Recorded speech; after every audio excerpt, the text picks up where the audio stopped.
ሰላም ጤና ይስጥልን ውድ የረመጥ ሚዲያ ቤተሰቦች እንደምን አላችሁ? ይህ ረመጥ ሚዲያ ነው። የሰዓቱን አበይት ወሬዎች ይዘንላችሁ ቀርበናል። በቅድሚያም አርዕስተ ወሬዎቹን ወደ እናንተ እናደርሳለን።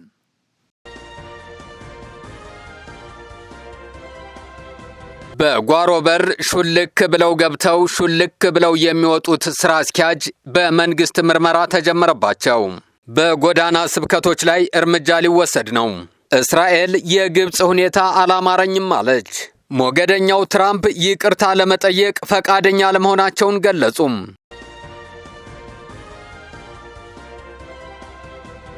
ወደ ዝርዝሩ እናልፋለን። እስከ ዝግጅታችን ፍጻሜ ድረስ ቆይታችሁን ከኛ ጋር እንድታደርጉ በአክብሮት እንጋብዛለን። ላይክ፣ ሼር እና ሰብስክራይብ እያደረጋችሁ አብራችሁን ቆዩ።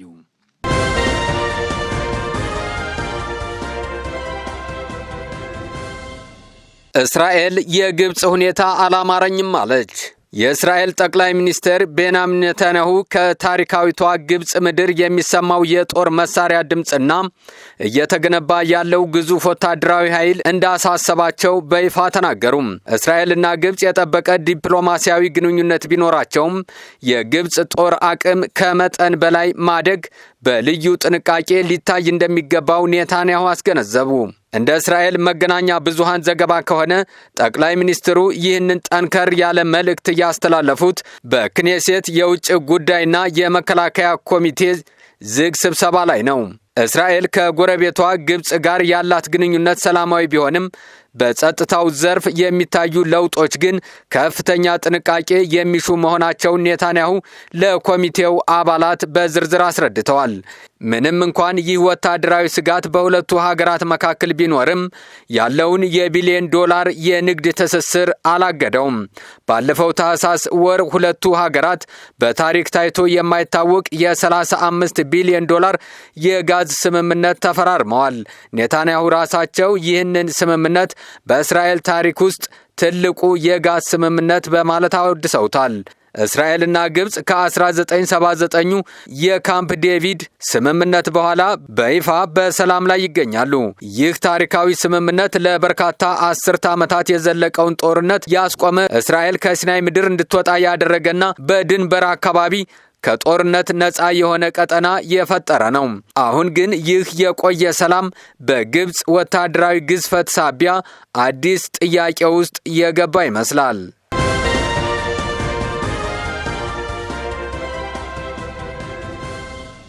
ሞገደኛው ትራምፕ ይቅርታ ለመጠየቅ ፈቃደኛ ለመሆናቸውን ገለጹ።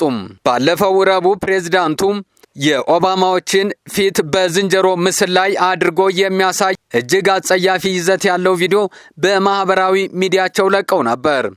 ይህንንም ተከትሎ ፕሬዝዳንት ዶናልድ ትራምፕ የቀድሞውን ፕሬዝዳንት ባራክ ኦባማንና ባለቤታቸውን ሚሼል ኦባማን የሚያንቋሽሽ ዘረኛ ምስል ያለበትን ቪዲዮ በማህበራዊ ገጻቸው በማጋራታቸው የቀረበባቸውን የይቅርታ ጥያቄ ውድቅ አድርገዋል። አርብ ዕለት በፕሬዝዳንታዊ አውሮፕላን ወደ ፍሎሪዳ በመጓዝ ላይ ሳሉም ለጋዜጠኞች በሰጡት መግለጫ ምንም አይነት ስህተት አልሰራሁም ሲሉ ተደምጠዋል። ትሩዝ በተሰኘው ማህበራዊ ሚዲያቸው ላይ የለቀቁት ቪዲዮ በዋናነት ስለ ምርጫ ማጭበርበር የሚገልጽ ቢሆንም በመጨረሻው ሰከንድ ላይ ግን የኦባማዎችን ፊት በዝንጀሮ ምስል ላይ አድርጎ የሚያሳይ እጅግ አጸያፊ በመሆኑ ብቸኛው ጥቁር የሪፐብሊካን ሴናተር ቲም ስኮትን ጨምሮ በርካታ የፓርቲው አባላት ድርጊቱን ኮንነዋል።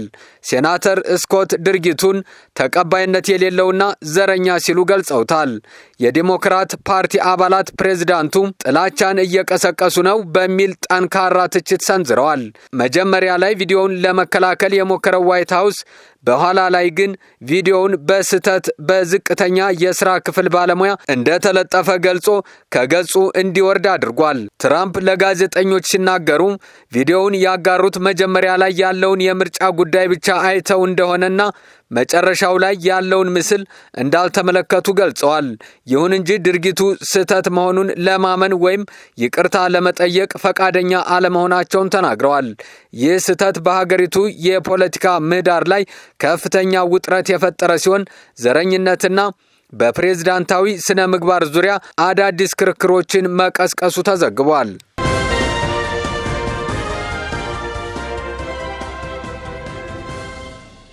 በጎዳና ስብከቶች ላይ እርምጃ ሊወሰድ ነው።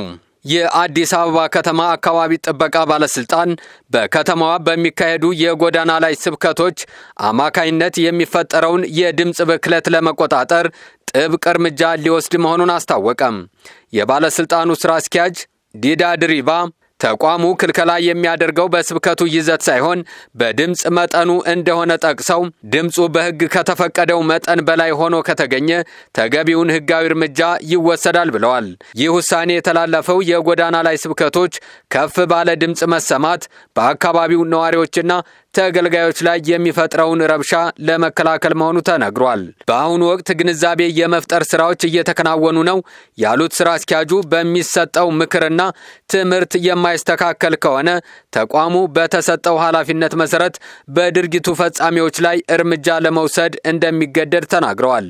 ከድምፅ ብክለት ቁጥጥር በተጨማሪ በጎዳና ላይ ስብከቱ ምክንያት የሚፈጠር አለመግባባትና ግጭት በተደጋጋሚ እንደሚስተዋል ስራ አስኪያጁ አንስተው መሰል ችግሮች እንዳይፈጠሩ የሕግ አስከባሪ አካላት ጥብቅ ቁጥጥር ያደርጋሉ ብለዋል። ባለስልጣኑ ከማናቸውም አገልግሎት ሰጪ ተቋማት የሚነሳ ድምፅ ብክለት እንዳይከሰትና በአዋጅ ከተቀመጠው ስኬል በላይ እንዳይጨምር የመቆጣጠር ኃላፊነቱን መወጣቱ የከተማዋን ነዋሪዎች ጤናና ሰላም ለማረጋገጥ ሲባል እንደሚተገበር አስታውቋል።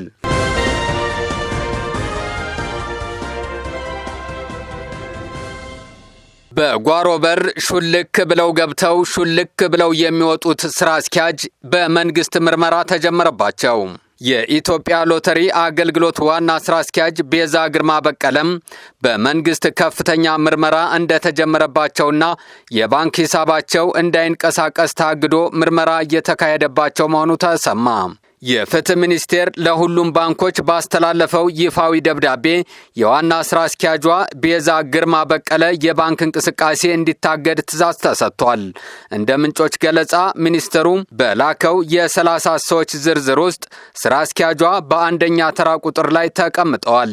በዝርዝሩ ውስጥ የስራ አስኪያጇ የቅርብ ቤተሰቦች እህትና ወንድሞችን ጨምሮ ጓደኞቻቸው እንደሚገኙበትም ታውቋል።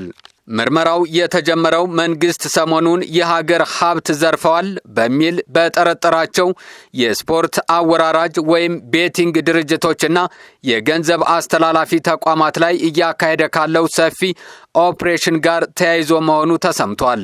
ብሔራዊ ሎተሪ አገልግሎት ከታህሳስ 6 ጀምሮ የበርካታ ስፖርት አወራራጅ ድርጅቶችን ፈቃድ መሰረዙ ይታወሳል። ምርመራ እንደተጀመረባቸው ያወቁት ስራ አስኪያጇ ከቅርብ ጊዜ ወዲህ በቢሮአቸው የሚኖራቸው ቆይታ በእጅጉ የቀነሰ ሲሆን አልፎ አልፎ ወደ ቢሮ ሲመጡም ሰራተኞችና ባለጉዳዮች በማይጠቀሙበት የጓሮ በር ሹልክ ብለው እንደሚገቡና እንደሚወጡ የውስጥ ምንጮች ገልጸዋል። በተቋሙ ውስጥ ቀደም ብሎ በስራ አስኪያጇ ቤዛ ግርማና የቀድሞ ምክትል ስራ አስኪያጅ ዮዲት ወልዴ መካከል በህጋዊ አካሄዶች ዙሪያ ከፍተኛ አለመግባባት ተፈጥሮ እንደነበር ይታወሳል። ይህንኑ ተከትሎ የቦርድ ሰብሳቢው አቶ ተክለወልድ አጥናፉም በፈረሙት ደብዳቤ ምክትል ስራ አስኪያጇ ከኃላፊነታቸው መነሳታቸው ይታወሳል።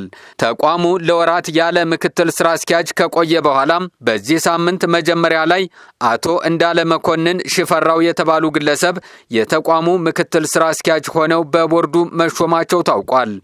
ይህ የምርመራ ውጤት በተቋሙ ቀጣይ ስራዎችና በስፖርት አወራራጅ ድርጅቶች ቁጥጥር ላይ ምን አይነት ተጽዕኖ ይኖረዋል የሚለው ጉዳይ የብዙዎችን ትኩረት ስቧል። ዘገባው የዘሐበሻ የማህበራዊ ሚዲያ ገጽ ነው።